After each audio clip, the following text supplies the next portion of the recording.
ನಿಮ್ಮ ಜೀವನದಲ್ಲಿ ಯಾರಾದರೂ ನಿಮಗೆ ಹೀಗೆ ಹೇಳಿದಾರಾ? ಯಾವಾಗಲೂ ಮನೆಯಲ್ಲೇ ಕೂತಿರ್ತೀಯ, ಸ್ವಲ್ಪ ಹೊರಗಡೆ ಹೋಗು, ಜನರ ಜೊತೆ ಇರು, ನೀನು ಸ್ವಲ್ಪ ಇಂಟ್ರೋವರ್ಟ್ ಆಗಿಬಿಟ್ಟಿದೀಯಾ ಅಂತ.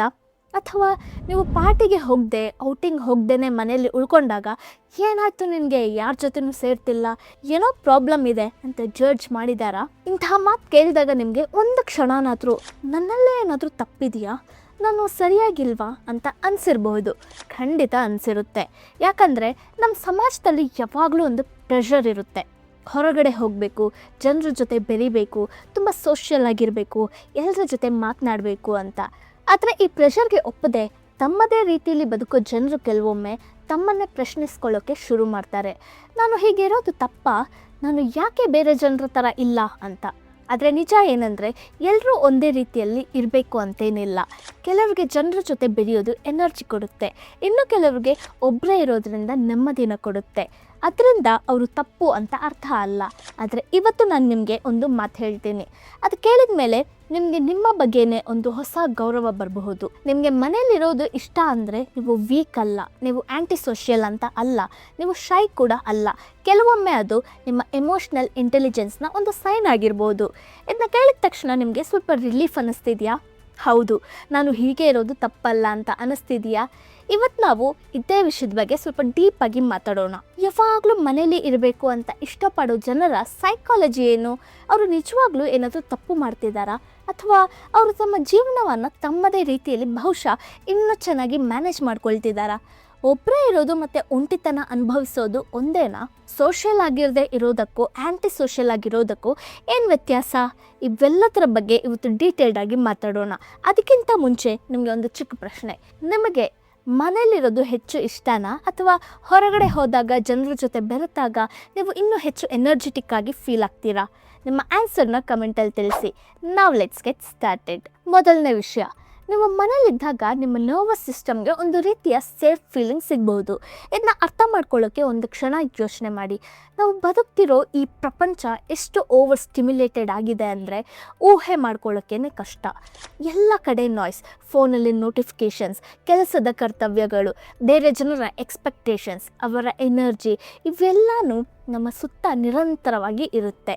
ಒಂದು ದೊಡ್ಡ ವೇವ್ ನಿರಂತರವಾಗಿ ನಮ್ಮ ಮೇಲೆ ಬರ್ತಿರೋ ಹಾಗೆ ಕೆಲವೊಮ್ಮೆ ಅನಿಸುತ್ತೆ. ವಿಶೇಷವಾಗಿ ಟ್ರಾಮಾ ಅನುಭವಿಸ್ತಿರೋರು, ADHD ಇರೋರು, ಅಂದರೆ ಈಸಿಯಾಗಿ ಡಿಸ್ಟ್ರ್ಯಾಕ್ಟ್ ಆಗೋರು, ಅಥವಾ ಹೈಲಿ ಸೆನ್ಸಿಟಿವ್ ನರ್ವಸ್ ಸಿಸ್ಟಮ್ ಹೊಂದಿರೋರು, ಇವರಿಗೆ ಹೊರಗಿನ ಜಗತ್ತಿನ ಈ ಕಾನ್ಸ್ಟೆಂಟ್ ಸ್ಟಿಮ್ಯುಲೇಷನ್ ಇನ್ನೂ ಇಂಟೆನ್ಸ್ ಆಗಿ ಫೀಲ್ ಆಗ್ಬೋದು. ಹೊರಗಡೆ ಹೋದಾಗ ಪ್ರತಿ ಸದ್ದು, ಪ್ರತಿ ಮಾತು, ಸುತ್ತಮುತ್ತಲಿನ ಪ್ರತಿಯೊಂದು ಮೂಮೆಂಟ್, ಬೇರೆ ಜನರ ಎಮೋಷನ್ಸ್ ಕೂಡ ತಮ್ಮ ಮೇಲೆ ಹೆಚ್ಚು ಪರಿಣಾಮ ಬೀರ್ತಿದೆ ಅನ್ನಿಸ್ಬೋದು. ಅದಕ್ಕೆ ಇಂಥವ್ರಿಗೆ ಮನೆ ಅನ್ನೋದು ಕೇವಲ ಒಂದು ಪ್ಲೇಸ್ ಅಲ್ಲ, ಹೊರಗಿನ ಈ ಕಾನ್ಸ್ಟೆಂಟ್ ಸ್ಟಿಮ್ಯುಲೇಷನಿಂದ ಸ್ವಲ್ಪ ದೂರ ಆಗಿ ತಮ್ಮ ನರ್ವಸ್ ಸಿಸ್ಟಮ್ಗೆ ಕಾಮ್ ಆಗೋಕ್ಕೆ ಮತ್ತು ರೀಚಾರ್ಜ್ ಆಗೋಕ್ಕೆ ಸಿಗೋ ಒಂದು ಸೇಫ್ ಆದ ಜಾಗ ಆಗಿರ್ಬೋದು. ಅಲ್ಲಿ ಅವರು ಆರಾಮಾಗಿ ಉಸಿರಾಡ್ಬೋದು, ಯಾರ ಮುಂದೆನೂ ಆ್ಯಕ್ಟ್ ಮಾಡಬೇಕಾಗಿಲ್ಲ, ಯಾರನ್ನು ಇಂಪ್ರೆಸ್ ಮಾಡಬೇಕಾಗಿಲ್ಲ, ಎಲ್ಲಾದರೂ ಏನಾದರೂ ಆಗಿಬಿಡುತ್ತೆ ಅಂತ ಯಾವಾಗಲೂ ಅಲರ್ಟಾಗಿ ಇರಬೇಕಾದ ಅಗತ್ಯ ಇರಲ್ಲ. ಅದಕ್ಕೆ ನಿಮಗೆ ಮನೇಲಿ ಇರೋದು ಇಷ್ಟ ಅಂದರೆ ಅದು ಯಾವಾಗಲೂ ಅವಾಯ್ಡೆನ್ಸ್ ಅಲ್ಲ, ಶೈನೆಸ್ ಅಲ್ಲ, ಅಥವಾ ನೀವು ಸೋಷಿಯಲ್ ಆಗಿಲ್ಲ ಅಂತಲೂ ಅಲ್ಲ. ಕೆಲವೊಮ್ಮೆ ಅದು ನಿಮ್ಮ ನರ್ವಸ್ ಸಿಸ್ಟಮ್ ತನ್ನನ್ನು ತಾನೇ ರೆಗ್ಯುಲೇಟ್ ಮಾಡಿಕೊಳ್ಳೋ ನ್ಯಾಚುರಲ್ ವೇ ಆಗಿರ್ಬೋದು. ಅಂದರೆ ನಿಮ್ಮ ಬಾಡಿ ಮತ್ತು ಮೈಂಡ್ಗೆ ಯಾವಾಗ ಬ್ರೇಕ್ ಬೇಕು, ಯಾವಾಗ ರೆಸ್ಟ್ ಬೇಕು, ಯಾವ ಎನ್ವಿರಾನ್ಮೆಂಟಲ್ಲಿ ನಿಮಗೆ ಕಾಮಾಗಿ ಫೀಲ್ ಆಗುತ್ತೆ ಅನ್ನೋದನ್ನು ನೀವು ಇನ್ಸ್ಟಿಂಕ್ಟಿವ್ಲಿ ಅರ್ಥ ಮಾಡ್ಕೊಳ್ತಿದ್ದೀರಾ, ಅದನ್ನು ನೀವು ಫಾಲೋ ಮಾಡ್ತಿದ್ದೀರಾ. ಹಾಗಾಗಿ ಇದನ್ನ ವೀಕ್ನೆಸ್ ಅಂತ ನೋಡಬೇಡಿ. ಸರಿಯಾದ ಬ್ಯಾಲೆನ್ಸಲ್ಲಿ ನಿಮ್ಮ ಅಗತ್ಯಗಳನ್ನ ಅರ್ಥ ಮಾಡಿಕೊಂಡು ನಿಮ್ಮನ್ನು ನೀವು ರೆಗ್ಯುಲೇಟ್ ಮಾಡ್ಕೊಳ್ಳೋದು ಒಂದು ಸ್ಟ್ರೆಂತ್ ಕೂಡ ಆಗಿರ್ಬೋದು. ಜಸ್ಟ್ ಥಿಂಕ್ ಮಾಡಿ, ಒಬ್ಬ ಮನುಷ್ಯ ಮನೆಯಲ್ಲಿ ಆರಾಮಾಗಿ ಕೂತು ಒಳ್ಳೆ ಬುಕ್ ಓದ್ತಿದ್ದಾನೆ, ಶಾಂತವಾಗಿ ಒಂದು ಕಪ್ ಟೀ ಕುಡಿತಿದ್ದಾನೆ, ತನ್ನ ಮನಸ್ಸಿಗೆ ನಿಜವಾಗ್ಲೂ ಇಷ್ಟ ಆಗೋ ಕೆಲಸ ಮಾಡ್ತಿದ್ದಾನೆ. ಇನ್ನೊಬ್ಬ ಮನುಷ್ಯ ಪಾರ್ಟಿಗೆ ಹೋಗಿ ಅಲ್ಲಿ ತನಗೆ ಅಷ್ಟೊಂದು ಕಂಫರ್ಟಬಲ್ ಅನಿಸಿದ ಜನರ ಜೊತೆ ಟೈಮ್ ಸ್ಪೆಂಡ್ ಮಾಡಿ, ಎಲ್ಲರ ಜೊತೆ ಸೋಷಿಯಲೈಸ್ ಆಗೋಕ್ಕೆ ಟ್ರೈ ಮಾಡಿ, ಕೊನೆಗೆ ಮನೆಗೆ ಬಂದು ಕಂಪ್ಲೀಟಾಗಿ ಡ್ರೈನ್ಡ್ ಆಗಿಬಿಟ್ಟಿರ್ತಾನೆ. ಇವಾಗ ನೀವೇ ಹೇಳಿ, ಇವರಿಬ್ಬರಲ್ಲಿ ಯಾರು ಬೆಟರಾಗಿ ಜೀವನ ಮಾಡ್ತಿದ್ದಾರೆ? ನಿಜ ಹೇಳಬೇಕಂದ್ರೆ ಜೀವನವನ್ನು ಚೆನ್ನಾಗಿ ಬದುಕೋದು ಅಂದರೆ ಯಾವಾಗಲೂ ಹೊರಗಡೆ ಇರೋದು, ತುಂಬ ಜನರ ಜೊತೆ ಬೆರೆಯೋದು, ಅಥವಾ ಯಾವಾಗಲೂ ಬ್ಯುಸಿಯಾಗಿರೋದು ಅಲ್ಲ. ನೀವು ಎಲ್ಲಿದ್ದಾಗ ನಿಮ್ಮ ಮನಸ್ಸಿಗೆ ನೆಮ್ಮದಿ ಸಿಗುತ್ತೆ, ನೀವು ಎನರ್ಜಿ ಉಳಿಸ್ಕೊಳ್ಳೋಕ್ಕೆ ಆಗುತ್ತೆ ಆ್ಯಂಡ್ ನಿಮ್ಮ ಜೀವನದ ಬಗ್ಗೆ ನಿಮಗೆ ಸ್ಯಾಟಿಸ್ಫ್ಯಾಕ್ಷನ್ ಇರುತ್ತೆ ಅನ್ನೋದೇ ಮುಖ್ಯ. ಒಬ್ಬರಿಗೆ ಪಾರ್ಟಿಯಲ್ಲಿ ಹ್ಯಾಪಿನೆಸ್ ಸಿಗ್ಬೋದು, ಇನ್ನೊಬ್ಬರಿಗೆ ಮನೆಯ ಶಾಂತಿಯಲ್ಲಿ ಹ್ಯಾಪಿನೆಸ್ ಸಿಗ್ಬೋದು. ಎರಡು ಸರಿನೇ. ಮುಖ್ಯವಾದದ್ದು ಬೇರೆಯವರು ಏನು ಮಾಡ್ತಾರೆ ಅನ್ನೋದನ್ನ ನೋಡಿ ನಿಮ್ಮ ಜೀವನನ ಮೆಷರ್ ಮಾಡೋ ಬದಲು ನಿಮಗೆ ನಿಜವಾಗ್ಲೂ ಯಾವುದು ಸಂತೋಷ ಮತ್ತು ನೆಮ್ಮದಿನ ಕೊಡುತ್ತೆ ಅನ್ನೋದನ್ನ ಅರ್ಥ ಮಾಡಿಕೊಂಡು ಬದುಕೋದು. ಎರಡನೇ ವಿಷಯ, ಸಾಲಿಟ್ಯೂಡ್ನ ಮೂಲಕ ರೀಚಾರ್ಜ್ ಆಗೋದು. ಅಲ್ಲಿ ಒಂದು ಮುಖ್ಯವಾದ ವ್ಯತ್ಯಾಸನ ಮೊದಲು ಅರ್ಥ ಮಾಡ್ಕೊಳ್ಬೇಕು. ಇಂಟ್ರೋವರ್ಷನ್ ಮತ್ತು ಶೈನೆಸ್ ಒಂದೇ ಅಲ್ಲ. ಶೈ ಅಂದರೆ ಜನರ ಮುಂದೆ ಇರೋಕ್ಕೆ ಅಥವಾ ಹೊಸ ಜನರ ಜೊತೆ ಮಾತಾಡೋಕ್ಕೆ ಒಂದು ರೀತಿಯ ಭಯ ಅಥವಾ ನರ್ವಸ್ನೆಸ್ ಇರೋದು. ಆದರೆ ಇಂಟ್ರೋವರ್ಷನ್ ಅನ್ನೋದು ಬೇರೆ. ಇಂಟ್ರೋವರ್ಟ್ ವ್ಯಕ್ತಿಗಳಿಗೆ ತುಂಬ ಜನರ ಜೊತೆ ತುಂಬ ಸಮಯ ಸೋಷಲ್ ಆಗಿ ಇದ್ದಾಗ ಅವರ ಎನರ್ಜಿ ನಿಧಾನವಾಗಿ ಕಡಿಮೆ ಆಗ್ತಾ ಹೋಗುತ್ತೆ. ಅದೇ ಅವರು ಒಬ್ಬರೇ ಇದ್ದಾಗ ತಮ್ಮದೇ ಸ್ಪೇಸಲ್ಲಿ ತಮ್ಮಿಷ್ಟದ ಕೆಲಸ ಮಾಡ್ತಾ ಇದ್ದಾಗ ಮತ್ತೆ ರೀಚಾರ್ಜ್ ಆಗ್ತಾರೆ. ಇನ್ನೊಂದು ಕಡೆ ಎಕ್ಸ್ಟ್ರೋವರ್ಟ್ ವ್ಯಕ್ತಿಗಳಿಗೆ ಜನರ ಜೊತೆ ಬೆರೆಯೋದು, ಮಾತಾಡೋದು, ಸೋಷಿಯಲ್ ಆಗಿರೋದು ಎನರ್ಜಿನ ಕೊಡುತ್ತೆ. ಅವರು ತುಂಬ ಸಮಯ ಒಬ್ಬರೇ ಇದ್ದಾಗ ಬೋರ್ಡ್ ಅಥವಾ ಡ್ರೈನ್ಡ್ ಆಗಿ ಫೀಲ್ ಮಾಡ್ಬೋದು. ಇದು ಯಾರೂ ಬೇಕು ಅಂತ ಚೂಸ್ ಮಾಡ್ಕೊಂಡಿರೋ ಪರ್ಸ್ನಾಲಿಟಿ ಅಲ್ಲ. ನಮ್ಮ ಬ್ರೈನ್ ಹೇಗೆ ಪ್ರೋಸೆಸ್ ಮಾಡುತ್ತೆ, ನಮ್ಮ ನರ್ವಸ್ ಸಿಸ್ಟಮ್ ಹೇಗೆ ರೆಸ್ಪಾಂಡ್ ಮಾಡುತ್ತೆ ಅನ್ನೋದ್ರ ಜೊತೆ ಇದು ಸಂಬಂಧ ಹೊಂದಿರ್ಬೋದು. ಹಾಗಾಗಿ ನೀವು ಇಂಟ್ರೋವರ್ಟ್ ಆಗಿದ್ದರೆ ನಾನು ಯಾಕೆ ಬೇರೆ ಜನರ ಥರ ಇಲ್ಲ ಅಂತ ನಿಮ್ಮನ್ನು ನೀವು ಚೇಂಜ್ ಮಾಡ್ಕೊಳ್ಳೋ ಅಗತ್ಯ ಇಲ್ಲ. ನಿಮ್ಮ ಪರ್ಸ್ನಾಲಿಟಿ ಹೇಗೆ ವರ್ಕ್ ಆಗುತ್ತೆ ಅನ್ನೋದನ್ನ ಅರ್ಥ ಮಾಡಿಕೊಂಡು ಅದಕ್ಕೆ ತಕ್ಕಂತೆ ನಿಮ್ಮ ಜೀವನನ ಡಿಸೈನ್ ಮಾಡ್ಕೊಳ್ಳೋದು ಮುಖ್ಯ. ಇನ್ನು ಕೆಲವರಿಗೆ ಮನೇಲಿ ಇರೋದು ತುಂಬ ಇಷ್ಟ ಆಗೋಕ್ಕೆ ಇನ್ನೊಂದು ಕಾರಣ ಇದೆ. ಅವರು ಸುತ್ತಮುತ್ತ ನಡೆಯೋ ಸಣ್ಣ ಸಣ್ಣ ವಿಷಯಗಳನ್ನ ತುಂಬ ಅಬ್ಸರ್ವ್ ಮಾಡ್ತಾರೆ. ಯಾರ ಫೇಸ್ನಲ್ಲಾದರೂ ಒಂದು ಕ್ಷಣ ಎಕ್ಸ್ಪ್ರೆಷನ್ ಬದಲಾದರೂ ಅವ್ರಿಗೆ ಗೊತ್ತಾಗಬಹುದು. ಯಾರ ವಾಯ್ಸಲ್ಲಿ ಸ್ವಲ್ಪ ಟೋನ್ ಶಿಫ್ಟ್ ಆದರೂ ಅದನ್ನು ಫೀಲ್ ಮಾಡ್ತಾರೆ. ಒಬ್ಬರ ಮೂಡ್ ಹೇಗಿದೆ ಅನ್ನೋದನ್ನ ಅವರು ಮಾತಾಡೋ ಮುಂಚೆನೇ ಅರ್ಥ ಮಾಡ್ಕೊಳ್ಬೋದು. ಅಂದರೆ ಅವರ ಬ್ರೈನ್ ಸುತ್ತಮುತ್ತ ಇರೋ ಇನ್ಫಾರ್ಮೇಷನ್ ಮತ್ತು ಎಮೋಷನ್ಸ್ನ ಸತತವಾಗಿ ಅಬ್ಸರ್ವ್ ಮಾಡ್ತಾ ಇರುತ್ತೆ. ಹೀಗಾಗಿ ಅವರು ಹೊರಗಡೆ ಜನರ ಜೊತೆ ಸಮಯ ಕಳೆದು ಮನೆಗೆ ಬಂದಾಗ ಅವರ ಬ್ರೈನ್ಗೆ ಇನ್ನು ಸಾಕು, ಸ್ವಲ್ಪ ರೆಸ್ಟ್ ಬೇಕು ಅನಿಸ್ಬೋದು. ಆ ಟೈಮಲ್ಲಿ ಯಾರ ಜೊತೆನೂ ಮಾತಾಡದೆ ಒಬ್ಬರೇ ಪೀಸ್ಫುಲ್ಲಾಗಿ ಕೂತಿರಬೇಕು, ತಮ್ಮದೇ ಸ್ಪೇಸಲ್ಲಿ ಇರಬೇಕು ಅಂತ ಅನಿಸೋದು ಸಹಜ. ಇದನ್ನ ಆ್ಯಂಟಿ ಸೋಷಿಯಲ್ ಅಂತ ಕರೆಯೋ ಅಗತ್ಯ ಇಲ್ಲ. ಬದಲಾಗಿ ನಿಮ್ಮ ಎನರ್ಜಿ ಎಲ್ಲಿ ಹೋಗ್ತಿದೆ, ಯಾವಾಗ ನಿಮಗೆ ಬ್ರೇಕ್ ಬೇಕು, ನಿಮ್ಮ ಬಾಡಿ ಮತ್ತು ಮೈಂಡ್ಗೆ ಯಾವಾಗ ರೆಸ್ಟ್ ಬೇಕು ಅನ್ನೋದನ್ನ ಅರ್ಥ ಮಾಡಿಕೊಂಡು ಅದಕ್ಕೆ ತಕ್ಕಂತೆ ನಡ್ಕೊಳ್ಳೋದು ಒಂದು ರೀತಿಯ ಸೆಲ್ಫ್ ಅವೇರ್ನೆಸ್. ಸೊ ನಿಮಗೆ ಕೆಲವೊಮ್ಮೆ ಜನರಿಂದ ದೂರ ಇದ್ದು ಒಬ್ಬರೇ ಇರಬೇಕು ಅನಿಸಿದ್ರೆ ಅದನ್ನ ತಪ್ಪು ಅಂತ ಅಂದ್ಕೊಳ್ಬೇಡಿ. ನಿಮ್ಮ ಬಾಡಿ ಮತ್ತು ಮೈಂಡ್ ಏನು ಬೇಕು ಅಂತ ಸಿಗ್ನಲ್ ಕೊಡ್ತಿದೆ ಅನ್ನೋದನ್ನ ಅಬ್ಸರ್ವ್ ಮಾಡಿ, ಅದಕ್ಕೆ ಸ್ವಲ್ಪ ಸ್ಪೇಸ್ ಕೊಡಿ. ಮೂರನೇ ವಿಷಯ, ಮನೆ ಅನ್ನೋದು ನೀವು ಮೊದಲ ಸಲ ಕಂಟ್ರೋಲ್ ನಿಮ್ಮ ಕೈಯಲ್ಲಿದೆ ಅಂತ ಫೀಲ್ ಮಾಡೋ ಜಾಗ. ಇದನ್ನ ಇನ್ನೂ ಸ್ವಲ್ಪ ಡೀಪಾಗಿ ಅರ್ಥ ಮಾಡ್ಕೊಳ್ಬೇಕು. ಕೆಲವರ ಬಾಲ್ಯ ತುಂಬ ಗೊಂದಲ ಮತ್ತು ಅವ್ಯವಸ್ಥೆ ವಾತಾವರಣದಲ್ಲಿ ಕಳೆದಿರಬಹುದು. ಮನೆಯಲ್ಲಿ ಯಾವಾಗ ಏನಾಗುತ್ತೆ ಅನ್ನೋದು ಪ್ರಿಡಿಕ್ಟ್ ಮಾಡೋಕ್ಕೆ ಆಗದಿರಬಹುದು. ಒಂದು ದಿನ ಎಲ್ಲಾನು ನಾರ್ಮಲ್ ಆಗಿರುತ್ತೆ, ಇನ್ನೊಂದು ದಿನ ಏನಾದರೂ ಪ್ರಾಬ್ಲಮ್ ಆಗಿರ್ಬೋದು. ಸೊ ಯಾವಾಗಲೂ ಎಗ್ಶೆಲ್ಸ್ ಮೇಲೆ ನಡೆಯೋ ಹಾಗೆ, ಅಂದರೆ ತುಂಬ ಜಾಗ್ರತೆಯಿಂದ ಇರಬೇಕಾದ ಪರಿಸ್ಥಿತಿ ಬಂದಿರಬಹುದು. ಯಾವ ಮಾತು ಯಾರಿಗೆ ಬೇಸರ ಮಾಡುತ್ತೆ, ಯಾವಾಗ ಏನಾಗುತ್ತೆ ಅಂತ ಗೊತ್ತಿಲ್ಲದೆ ಯಾವಾಗಲೂ ಅಲರ್ಟಾಗಿ ಇರಬೇಕಾಗಿರಬಹುದು. ಅವರು ಚಿಕ್ಕ ವಯಸ್ಸಿಂದಲೇ ಒಂದು ರೀತಿಯ ಸರ್ವೈವಲ್ ಮೋಡಲ್ಲಿ ಬದುಕಿರಬಹುದು. ಕೆಲವೊಮ್ಮೆ ನಾನು ತುಂಬ ಸೆನ್ಸಿಟಿವ್ ಆಗಿದ್ದೀನಿ, ನಾನು ಬೇರೆಯವ್ರಿಗೆ ಟೂ ಮಚ್ ಆಗಿದ್ದೀನಿ ಅನ್ನೋ ಫೀಲಿಂಗ್ ಕೂಡ ಬೆಳೆದಿರಬಹುದು. ಇಂತಹ ಜನರಿಗೆ ತಮ್ಮ ಜೀವನದಲ್ಲಿ ಯಾವಾಗಲೂ ಎಲ್ಲನೂ ತಮ್ಮ ಕಂಟ್ರೋಲಲ್ಲಿ ಇದೆ ಅನ್ನೋ ಫೀಲಿಂಗ್ ಸಿಗದೇ ಇರಬಹುದು. ಆದರೆ ಅವರು ಬೆಳೆದು ದೊಡ್ಡವರಾದ ಮೇಲೆ ತಮ್ಮದೇ ಮನೆ ಅಥವಾ ತಮ್ಮದೇ ಸ್ಪೇಸ್ ಸಿಕ್ಕಿದಾಗ ಮೊದಲ ಸಲ ಇಲ್ಲಿ ನಾನು ನನ್ನಿಷ್ಟ ಬಂದಂತೆ ಇರಬಹುದು, ಇಲ್ಲಿ ಯಾವಾಗ ಏನಾಗುತ್ತೆ ಅನ್ನೋ ಭಯ ಇಲ್ಲ, ಇಲ್ಲಿ ನಾನು ಸೇಫ್ ಅನ್ನೋ ಫೀಲಿಂಗ್ ಬರಬಹುದು. ಅದಕ್ಕೆ ಇಂಥವ್ರಿಗೆ ಮನೆ ಅಂದರೆ ಕೇವಲ 4 ಗೋಡೆಗಳಲ್ಲ, ಅದು ಅವರು ಮೊದಲ ಸಲ ತಮ್ಮ ಜೀವನದ ಮೇಲೆ ಕಂಟ್ರೋಲ್ ಇದೆ ಅಂತ ಫೀಲ್ ಮಾಡೋ ಜಾಗ ಆಗಿರುತ್ತೆ. ಆ ಜನರಿಗೆ ಇವಾಗ ತಮ್ಮ ಮನೆ ಅಂದರೆ ಜೀವನದಲ್ಲಿ ಮೊದಲ ಸಲ ಇದು ನಂದು ಅಂತ ನಿಜವಾಗ್ಲೂ ಫೀಲ್ ಆಗೋ ಜಾಗ.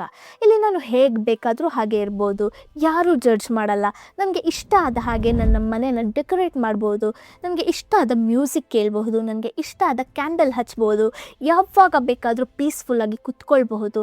ಮುಖ್ಯವಾಗಿ ಯಾರನ್ನ ನನ್ನ ಲೈಫ್ ಒಳಗಡೆ ಬಿಡಬೇಕು, ಯಾರಿಂದ ಸ್ವಲ್ಪ ಡಿಸ್ಟೆನ್ಸ್ ಇಟ್ಕೊಳ್ಬೇಕು ಅನ್ನೋದನ್ನ ನಾನೇ ಡಿಸೈಡ್ ಮಾಡ್ಬೋದು. ಯಾರಿಗೋಸ್ಕರನೂ ನಾನು ಪರ್ಫಾರ್ಮ್ ಮಾಡಬೇಕಾಗಿಲ್ಲ, ಯಾರ ಎಕ್ಸ್ಪೆಕ್ಟೇಷನ್ನನ್ನು ಪೂರೈಸೋಕ್ಕೆ ಯಾವಾಗಲೂ ಟ್ರೈ ಮಾಡಬೇಕಾಗಿಲ್ಲ. ಇದು ಒಂದು ರೀತಿಯ ಫ್ರೀಡಮ್. ಬಹಳ ಜನರಿಗೆ ಅವರ ಇಡೀ ಜೀವನದಲ್ಲಿ ಮೊದಲನೇ ಸಲ ಆ ಫ್ರೀಡಮ್ ಅನ್ನೋ ಫೀಲಿಂಗ್ ತಮ್ಮದೇ ಆದ ಮನೆಯಲ್ಲಿ ಸಿಗ್ಬೋದು. ಅದಕ್ಕೆ ಅವರು ತಮ್ಮ ಹೋಮ್ ಮತ್ತು ಪರ್ಸ್ನಲ್ ಸ್ಪೇಸ್ನ ತುಂಬ ವ್ಯಾಲ್ಯೂ ಮಾಡ್ತಾರೆ. ಆ ಫ್ರೀಡಮ್ನ ಪ್ರೊಟೆಕ್ಟ್ ಮಾಡ್ಕೊಳ್ಳೋದು ತಪ್ಪಲ್ಲ, ಅದು ಸೆಲ್ಫಿಶ್ನೆಸ್ ಕೂಡ ಅಲ್ಲ. ನಿಮ್ಮ ಪೀಸ್, ನಿಮ್ಮ ಬೌಂಡರೀಸ್ ಮತ್ತು ನಿಮ್ಮ ಎಮೋಷ್ನಲ್ ಸೇಫ್ಟಿನ ಪ್ರೊಟೆಕ್ಟ್ ಮಾಡ್ಕೊಳ್ಳೋದು ಒಂದು ಇಂಟೆಲಿಜೆನ್ಸ್ ಚಾಯ್ಸ್. ಆದರೆ ಇಲ್ಲಿ ಒಂದು ಇಂಪಾರ್ಟೆಂಟ್ ಟ್ವಿಸ್ಟ್ ಇದೆ. ನೀವು ಒಂದು ಮುಖ್ಯವಾದ ಪ್ರಶ್ನೆ ಕೇಳ್ಕೊಳ್ಬೇಕು. ನೀವು ಮನೇಲಿ ಇರೋದು ಯಾಕೆ? ಮನೆ ನಿಮಗೆ ನೆಮ್ಮದಿನ ಕೊಡ್ತಿದೆಯಾ? ನಿಮ್ಮ ಎನರ್ಜಿನ ರೀಚಾರ್ಜ್ ಮಾಡ್ತಿದೆಯಾ? ನಿಮ್ಮನ್ನು ನಾರಿಷ್ ಮಾಡ್ತಿದೆಯಾ? ಅಥವಾ ನೀವು ಹೊರಗಡೆ ಜನರ ಮುಂದೆ ಕಾಣಿಸ್ಕೊಳ್ಳೋಕ್ಕೆ ಭಯಪಟ್ಟು ಮನೇಲಿ ಅಡಗಿಕೊಂಡಿದ್ದೀರಾ? ಈ ಪ್ರಶ್ನೆ ತುಂಬ ಮುಖ್ಯ.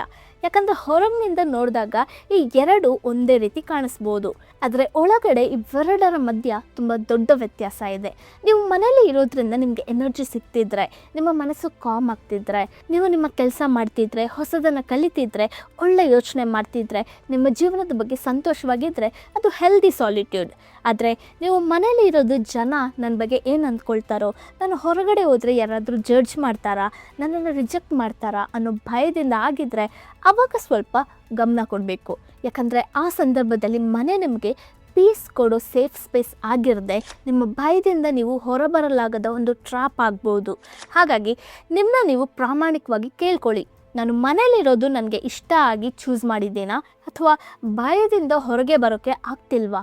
ಈ ಎರಡರ ಮಧ್ಯೆ ಇರೋ ವ್ಯತ್ಯಾಸನ ಅರ್ಥ ಮಾಡ್ಕೊಳ್ಳೋದು ತುಂಬ ಇಂಪಾರ್ಟೆಂಟ್. ಯಾಕಂದರೆ ನಿಮ್ಮ ಮನೆ ನಿಮ್ಮ ಪೀಸ್ ಆಗಿರಬೇಕು, ನಿಮ್ಮ ಫಿಯರ್ಗೆ ಪ್ರಿಸನ್ ಆಗಬಾರ್ದು. ಒಂದು ವೇಳೆ ಭಯನೇ ನಿಮ್ಮನ್ನ ಹಿಡಿದಿಟ್ಕೊಂಡಿದ್ರೆ ಆ ಟ್ರ್ಯಾಪಿಂದ ನಿಧಾನವಾಗಿ ಹೊರಬರೋಕ್ಕೆ ಪ್ರಯತ್ನ ಮಾಡಬೇಕು. ಈ ಜಗತ್ತಲ್ಲಿ ತುಂಬ ಕ್ರಿಯೇಟಿವ್ ಆಗಿ, ಡ್ರಿವನ್ ಆಗಿ, ಸೆಲ್ಫ್ ಅವೇರ್ ಆಗಿ ಬದುಕೋ ಅನೇಕ ಜನ ಮನೇಲಿರೋಕ್ಕೆ ಇಷ್ಟಪಡ್ತಿರ್ತಾರೆ. ಯಾಕಂದರೆ ಅವರು ಯಾವಾಗಲೂ ಜಗತ್ತಿನ ಪೇಸ್ಗೆ ಓಡ್ತಾ ತಮ್ಮ ಎನರ್ಜಿನ ಕಳ್ಕೊಳ್ಳಲ್ಲ. ಅವ್ರಿಗೆ ತಮ್ಮ ಸಮಯ, ತಮ್ಮ ಎನರ್ಜಿ ಮತ್ತು ತಮ್ಮ ಅಟೆನ್ಷನ್ ಎಲ್ಲಿ ಇನ್ವೆಸ್ಟ್ ಮಾಡಬೇಕು ಅನ್ನೋದು ಗೊತ್ತಿರುತ್ತೆ. ಅವ್ರಿಗೆ ನಿಜವಾಗ್ಲೂ ಮುಖ್ಯವಾದ ವಿಷಯಗಳ ಕಡೆ ತಮ್ಮ ಶಕ್ತಿನ ಫೋಕಸ್ ಮಾಡ್ತಾರೆ. ಇದು ಒಂದು ರೀತಿ ಸ್ಪಿರಿಚುವಲ್ ಮೆಚ್ಯೂರಿಟಿ ಕೂಡ ಆಗಿರ್ಬೋದು. ನೀವು ಎಲ್ಲ ಸೋಷಿಯಲ್ ಇವೆಂಟ್ಸ್ಗೂ ಹೋಗ್ತಿಲ್ಲ ಅಂದರೆ ನೀವು ಜೀವನದಲ್ಲಿ ಏನನ್ನು ಮಿಸ್ ಮಾಡ್ತಿದ್ದೀರಾ ಅಂತ ಅರ್ಥ ಅಲ್ಲ. ಬಹುಶಃ ನೀವು ನಿಮ್ಮನ್ನೇ ಇನ್ನಷ್ಟು ಟ್ಯೂನ್ ಮಾಡ್ಕೊಳ್ತಿದ್ದೀರಾ.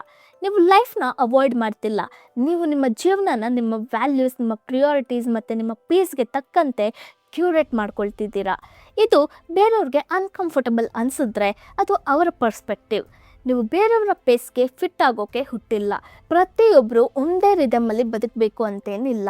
ನಿಮ್ಮದೇ ಆದ ರಿದಮ್ ಏನು, ನಿಮಗೆ ಯಾವ ರೀತಿ ಜೀವನ ನಿಜವಾಗ್ಲೂ ಸಂತೋಷ ಮತ್ತು ನೆಮ್ಮದಿನ ಕೊಡುತ್ತೆ ಅನ್ನೋದನ್ನ ಕಂಡುಕೊಳ್ಳೋಕ್ಕೆ ನೀವು ಹುಟ್ಟಿದ್ದೀರಾ. ಸೊ ಎಲ್ಲರೂ ಓಡ್ತಿದ್ದಾರೆ ಅಂತ ನೀವು ಓಡಬೇಕಾಗಿಲ್ಲ. ಕೆಲವೊಮ್ಮೆ ನಿಧಾನವಾಗಿ ನಿಮ್ಮದೇ ದಾರಿಯಲ್ಲಿ ಸಾಗೋದು ಕೂಡ ಒಂದು ದೊಡ್ಡ ಸ್ಟ್ರೆಂತ್. ವಿಡಿಯೋನ ಕಂಟಿನ್ಯೂ ಮಾಡೋಕ್ಕಿಂತ ಮುಂಚೆ ನಿಮ್ಮಂಥ ಜನರಿಗೆ ರಿಲೇಟ್ ಆಗೋ ಹಾಗೆ ನಿಮ್ಮ ಮೈಂಡ್ ಸೆಟ್ ಮತ್ತು ಸೈಕಾಲಜಿ ಬಗ್ಗೆ ಇನ್ನೂ ತುಂಬ ಇಂಟ್ರೆಸ್ಟಿಂಗ್ ಹಾಗೂ ಯೂಸ್ಫುಲ್ ಕಂಟೆಂಟ್ ಈ ಚಾನಲಲ್ಲಿ ಬರ್ತಾ ಇರುತ್ತೆ. ಸೊ ಇಂಥ ವೀಡಿಯೋಸ್ ನಿಮಗೆ ಇಷ್ಟ ಆಗ್ತಿದ್ರೆ ಪುಷ್ಪ ಪ್ರಸಂಗ ಚಾನಲ್ನ ಸಬ್ಸ್ಕ್ರೈಬ್ ಮಾಡ್ಕೊಳ್ಳಿ ಆ್ಯಂಡ್ ಈ ವಿಡಿಯೋಗೆ ಲೈಕ್ ಮಾಡಿ. ಆ್ಯಂಡ್ ನಿಮ್ಮಂಥ ಮೈಂಡ್ ಸೆಟ್ ಇರೋ ಯಾರಿಗಾದರೂ ಇದು ರಿಲೇಟ್ ಆಗಬಹುದು ಅಂತ ಅನಿಸಿದ್ರೆ ಅವ್ರ ಜೊತೆ ಈ ವಿಡಿಯೋನ ಶೇರ್ ಮಾಡಿ. ವಿಡಿಯೋನ ಹೈಪ್ ಮಾಡೋಕ್ಕೆ ಮರಿಬೇಡಿ. ಇಲ್ಲೊಂದು ಮುಖ್ಯವಾದ ಮಾತು ಹೇಳಬೇಕು. ಕೆಲವೊಮ್ಮೆ ನಿಮ್ಮನ್ನ ಪ್ರೊಟೆಕ್ಟ್ ಮಾಡ್ತಿರೋ ಅದೇ ವಿಷಯ ಗೊತ್ತಿಲ್ಲದೆ ನಿಮ್ಮನ್ನ ಒಂದು ಟ್ರ್ಯಾಪಲ್ಲಿ ಕೂಡ ಸಿಕ್ಕಿಸ್ಬೋದು. ನಿಮ್ಮ ಮನೆ ಅನ್ನೋ ಸೇಫ್ ಸ್ಪೇಸ್ ನಿಮಗೆ ರೀಚಾರ್ಜ್ ಆಗೋಕ್ಕೆ, ಪೀಸ್ ಸಿಗೋಕ್ಕೆ ಸಹಾಯ ಮಾಡ್ತಿದ್ರೆ ಅದು ತುಂಬ ಒಳ್ಳೆಯದು. ಆದರೆ ನೀವು ಮನೆ ಬಿಟ್ಟು ಹೊರಗಡೆ ಹೋದ ತಕ್ಷಣ ಆ್ಯಂಗ್ಸೈಟಿ ಆಗ್ತಿದ್ರೆ, ಜನರ ಮುಂದೆ ಹೋಗೋಕ್ಕೆ ಭಯ ಆಗ್ತಿದ್ರೆ, ಯಾರಾದರೂ ಏನಾದರೂ ಅಂದ್ಕೊಳ್ತಾರೆ ಅಂತ ವರಿ ಆಗ್ತಿದ್ರೆ, ಆವಾಗ ಅದರ ಬಗ್ಗೆ ನಿಮ್ಮ ಜೊತೆ ನೀವು ಹಾನೆಸ್ಟ್ ಆಗಿರಬೇಕು. ಯಾಕಂದರೆ ಸೇಫ್ ಆಗಿರೋದು ಮತ್ತು ಗ್ರೋ ಆಗೋದು ಎರಡು ಒಂದೇ ಸಮಯದಲ್ಲಿ ಸಾಧ್ಯ ಆಗುತ್ತೆ. ನಿಮ್ಮ ಪೀಸ್ನ ಪ್ರೊಟೆಕ್ಟ್ ಮಾಡ್ಕೊಳ್ಬಹುದು, ಅದೇ ಸಮಯದಲ್ಲಿ ನಿಮ್ಮ ಕಂಫರ್ಟ್ ಝೋನ್ನ ಕೂಡ ನಿಧಾನವಾಗಿ ಸ್ಟ್ರೆಚ್ ಮಾಡ್ಬೋದು. ಎಲ್ಲವನ್ನು ಒಂದೇ ದಿನದಲ್ಲಿ ಚೇಂಜ್ ಮಾಡಬೇಕಂತ ಏನಿಲ್ಲ. ಸಣ್ಣ ಸಣ್ಣ ಹೆಜ್ಜೆ ಇಡ್ತಾ ನಿಮಗೆ ಕಂಫರ್ಟಬಲ್ ಅನಿಸೋ ಪೇಸ್ನಲ್ಲಿ ಹೊರಗಿನ ಜಗತ್ತನ್ನು ಎಕ್ಸ್ಪ್ಲೋರ್ ಮಾಡ್ಬೋದು. ಮನೇಲಿ ಇರೋದು ಇಷ್ಟ ಅಂತ ಜೀವನನ ಸಣ್ಣದಾಗಿ ಮಾಡ್ಕೊಳ್ಬೇಕಂತೇನಿಲ್ಲ. ನಿಮ್ಮ ಸೇಫ್ ಸ್ಪೇಸ್ನ ಎಂಜಾಯ್ ಮಾಡ್ತಾ ಅದೇ ಟೈಮಲ್ಲಿ ದೊಡ್ಡ ಡ್ರೀಮ್ಸ್ ಇಟ್ಕೊಂಡು ಬೋಲ್ಡಾಗಿ ನಿಮ್ಮದೇ ರೀತಿಯಲ್ಲಿ ಒಂದು ದೊಡ್ಡ ಲೈಫ್ನ ಕೂಡ ಲಿವ್ ಮಾಡ್ಬೋದು, ಬದುಕ್ಬೋದು. ಇವೆಲ್ಲನೂ ಒಟ್ಟಿಗೆ ಸಾಧ್ಯ. ಮುಖ್ಯವಾಗಿರೋದು ನಿಮ್ಮ ಮನೆ ನಿಮ್ಮ ಪೀಸ್ ಆಗಿರಲಿ, ನಿಮ್ಮ ಪ್ರಿಸನ್ ಆಗಬಾರ್ದು. ನೀವು ಒಂದು ಪ್ರಶ್ನೆ ಕೇಳ್ಕೊಳ್ಳಿ, ನೀವು ಇವಾಗ ನಿಮ್ಮ ಜೀವನದ ಯಾವ ಸೀಸನ್ನಲ್ಲಿ ಇದ್ದೀರಾ? ರೆಸ್ಟಾ ಇಲ್ಲ ರೀಟ್ರೀಟಾ? ರೆಸ್ಟ್ ಅಂದರೆ ನೀವು ಇವಾಗ ಸ್ವಲ್ಪ ರೀಚಾರ್ಜ್ ಆಗ್ತಿದ್ದೀರಾ, ನಿಮ್ಮ ಎನರ್ಜಿನ ಮತ್ತೆ ಬಿಲ್ಡ್ ಮಾಡ್ಕೊಳ್ತಿದ್ದೀರಾ. ಸ್ವಲ್ಪ ಕ್ವೈಟ್ ಬೇಕು, ಸ್ವಲ್ಪ ಅಲ್ಲೋನ್ ಟೈಮ್ ಬೇಕು. ಅದರ ಸಮಯ ಬಂದಾಗ ಮತ್ತೆ ಹೊರಗೆ ಬರಬೇಕು, ನಿಮ್ಮ ಕೆಲಸ ಮಾಡಬೇಕು, ನಿಮ್ಮ ಜೀವನನ ಬದುಕಬೇಕು ಅನ್ನೋ ಮನಸ್ಸು ನಿಮ್ಮಲ್ಲಿದೆ.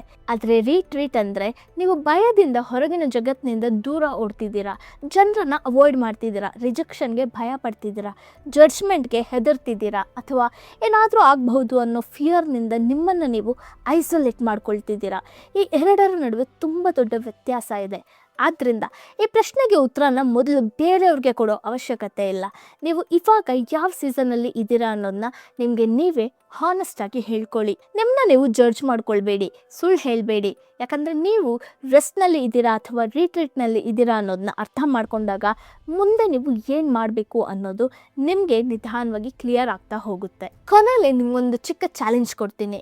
ಮುಂದಿನ ಸಲ ಯಾರಾದರೂ ಯಾವಾಗಲೂ ಮನೇಲೇ ಕೂತ್ಕೊಂಡಿರ್ತೀಯ, ಸ್ವಲ್ಪ ಹೊರಗಡೆ ಹೋಗು, ಜನರ ಜೊತೆ ಸೇರು ಅಂತ ನಿಮಗೆ ಪ್ರೆಷರ್ ಮಾಡಿದಾಗ ಅವ್ರಿಗೆ ತಕ್ಷಣ ಆನ್ಸರ್ ಕೊಡೋ ಮೊದಲು ಒಂದು ಕ್ಷಣ ನಿಮ್ಮನ್ನ ನೀವೇ ಕೇಳ್ಕೊಳ್ಳಿ, ಇವಾಗ ನನ್ನ ನರ್ವಸ್ ಸಿಸ್ಟಮ್ಗೆ ನಿಜವಾಗ್ಲೂ ಏನು ಬೇಕಾಗಿದೆ ಅಂತ.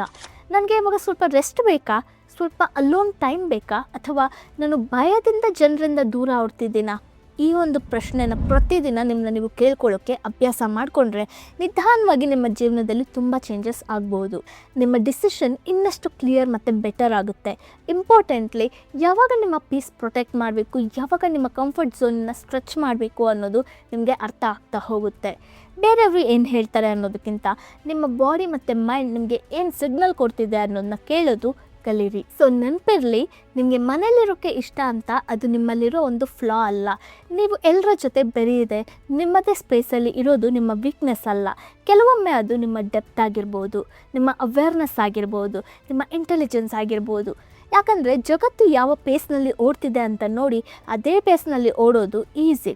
ಆದರೆ ಆ ಜಗತ್ತಿನ ಸದ್ದಿಂದ ಸ್ವಲ್ಪ ದೂರ ಹೋಗಿ ನನಗೆ ನಿಜವಾಗ್ಲೂ ಯಾವ ಜೀವನ ಬೇಕು, ನನ್ನ ರಿದಮ್ ಏನು, ನನಗೆ ಯಾವುದು ಪೀಸ್ ಕೊಡುತ್ತೆ ಅಂತ ನಿಮ್ಮನ್ನ ನೀವು ಕೇಳಿಕೊಂಡು ನಿಮ್ಮದೇ ರಿದಮ್ನಲ್ಲಿ ಬದುಕೋದು ಅಷ್ಟು ಈಸಿ ಅಲ್ಲ. ನೀವು ನಿಮ್ಮದೇ ದಾರಿನ ಕಂಡುಕೊಂಡಿದ್ದೀರಾ ಅಂದರೆ ಅದು ಒಂದು ದೊಡ್ಡ ಸ್ಟ್ರೆಂತ್. ಸೊ ಇವತ್ತಿನ ವಿಡಿಯೋ ನಿಮಗೆ ಯೂಸ್ಫುಲ್ ಆಯಿತಾ? ಹಾಗಿದ್ರೆ ನಿಮ್ಮ ಬಗ್ಗೆ ಒಂದು ಮಾತು ಕಮೆಂಟಲ್ಲಿ ಹೇಳಿ. ನೀವು ಮನೇಲಿರೋಕ್ಕೆ ಇಷ್ಟಪಡೋ ವ್ಯಕ್ತಿನ ಅಥವಾ ಎಕ್ಸ್ಟ್ರೋವರ್ಟಾ? ನಿಮಗೆ ಮನೇಲಿ ಒಬ್ಬರೇ ಇರೋದು ಇಷ್ಟನಾ ಅಥವಾ ಜನರ ಜೊತೆ ಬೆರೆಯೋದು, ಹೊರಗಡೆ ಹೋಗೋದು ಇಷ್ಟನಾ? ನಿಮ್ಮ ಎಕ್ಸ್ಪೀರಿಯನ್ಸ್ ಏನೇ ಇರಲಿ ಅದನ್ನ ಕಮೆಂಟಲ್ಲಿ ಶೇರ್ ಮಾಡಿ. ಮಿಸ್ ಮಾಡದೆ ಪುಷ್ಪ ಪ್ರಸಂಗ ಚಾನಲ್ನ ಸಬ್ಸ್ಕ್ರೈಬ್ ಮಾಡ್ಕೊಳ್ಳಿ. ವಿಡಿಯೋಗೆ ಲೈಕ್ ಆ್ಯಂಡ್ ಹೈಪ್ ಮಾಡೋಕ್ಕೆ ಮರಿಬೇಡಿ. Thanks for watching.